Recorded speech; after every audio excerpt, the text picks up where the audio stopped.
Jaya Radha Madhava Punya Bihari.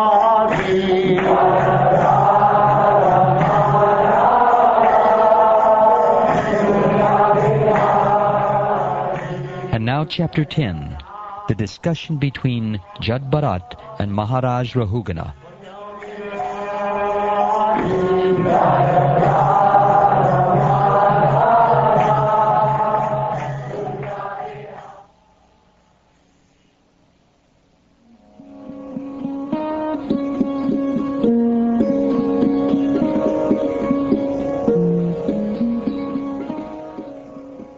Shukdev Goswami continued, My dear king, after this, King Rahugana, ruler of the states known as Sindhu and Sovira, was going to Kapalashram. When the king's chief palanquin carriers reached the banks of the river Ikshumati, they needed another carrier. Therefore they began searching for someone, and by chance they came upon Jad Bharat. They considered the fact that Jad Bharat was very young and strong and had firm limbs. Like cows and asses, he was quite fit to carry loads. Thinking in this way, although the great soul Jad Bharat was unfit for such work, they nonetheless unhesitatingly forced him to carry the palanquin. The palanquin, however, was very erratically carried by Jad Bharat due to his sense of non-violence. As he stepped forward, he checked before him every 3 feet to see whether he was about to step on ants. Consequently, he could not keep pace with the other carriers. Due to this, the palanquin was shaking, and King Rahugana immediately asked the carriers, Why are you carrying this palanquin unevenly? Better carry it properly.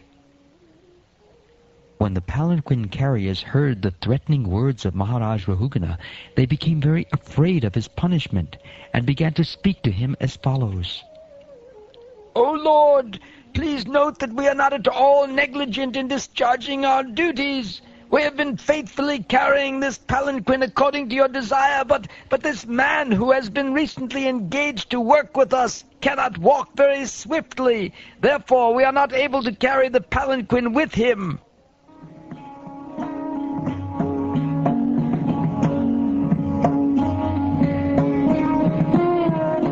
King Rahugana could understand the speeches given by the carriers who were afraid of being punished.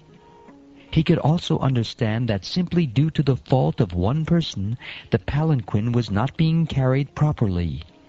Knowing this perfectly well, and hearing their appeal, he became a little angry, although he was very advanced in political science and was very experienced. His anger arose due to his inborn nature as a king. Actually, King Rahugana's mind was covered by the mode of passion, and he therefore spoke as follows to Jad Bharat, whose Brahman effulgence was not clearly visible, being covered like a fire covered by ashes. How troublesome this is, my dear brother. You certainly appear very fatigued because you have carried this palanquin alone, without assistance, for a long time and for a long distance. Besides that, due to your old age, you have become greatly troubled. Oh, my dear friend, I see that you are not very firm, nor very strong and stout. Aren't your fellow carriers cooperating with you?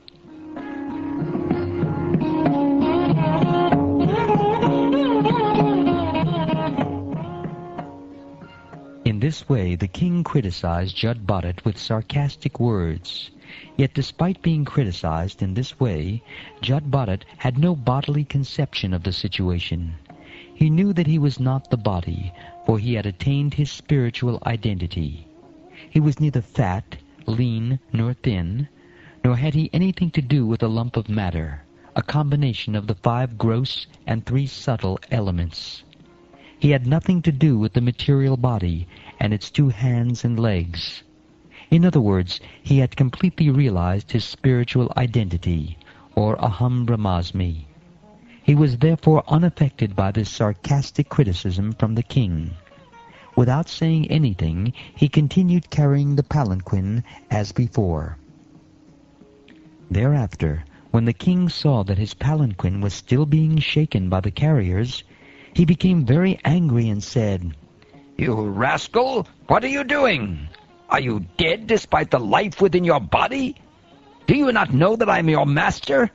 You are disregarding me and not carrying out my order. For this disobedience I shall now punish you, just as Yamaraj, the superintendent of death, punishes sinful people. I shall give you proper treatment so that you will come to your senses and do the correct thing."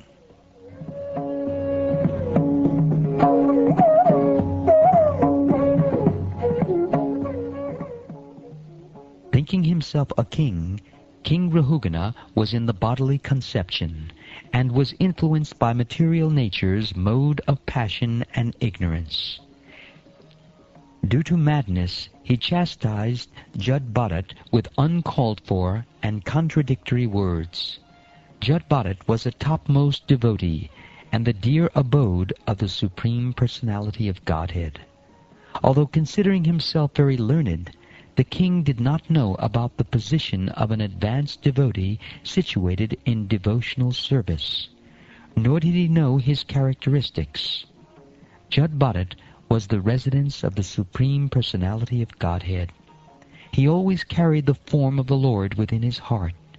He was the dear friend of all living beings, and he did not entertain any bodily conception. He therefore smiled and spoke the following words. "My dear king and hero, whatever you have spoken sarcastically is certainly true. Actually, these are not simply words of chastisement, for the body is the carrier. The load carried by the body does not belong to me, for I am the spirit soul. There is no contradiction in your statements, because I am different from the body. I am not the carrier of the palanquin. The body is the carrier. Certainly, as you have hinted, I have not labored carrying the palanquin, for I am detached from the body. You have said that I am not stout and strong, and these words are befitting a person who does not know the distinction between the body and the soul. The body may be fat or thin, but no learned man would say such things of the spirit soul. As far as the spirit soul is concerned, I am neither fat nor skinny. Therefore you are correct when you say that I am not very stout.